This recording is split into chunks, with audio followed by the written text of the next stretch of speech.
قام يدخل لي كم واحد مع الأسف على مواقع التواصل الاجتماعي، ليش بدك تنشر على أهل البيت عليهم السلام وجاي أشوفك تنشر بس على النبي وأصحابه؟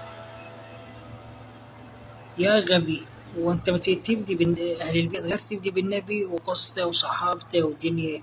بعد تشين عبالك الأئمة بس لطموا عزيات والله وفاة فلان إمام؟ لا حبيبي، أولا الإمام الحسين ما ينحزن عليه، ما يخليها في بالك، لأن شهيد، والشهيد حي عند الله، فرح مستبشر عند الله.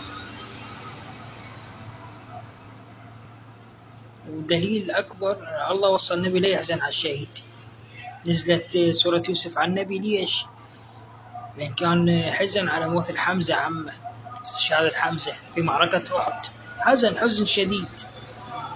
فالله نهاية يعني الشهيد حي عند الله. فأنت إذا فاهم أهل البيت لطم ودق وعزيات فأنت مطي ابن مطي. إما قصص ومواقف وتاريخ ونقل أحاديث ودنيا. يعني شنو عبالك أهل البيت بس العاشر من محرم، ثاني من يشوفني ما أنشر، أو العفو تستنقذ أنا أنشر على أصحاب النبي. شنو النبي ترى ما طالع من فطر القاع، إلى 1000 وما أدري كم صحابة ترى.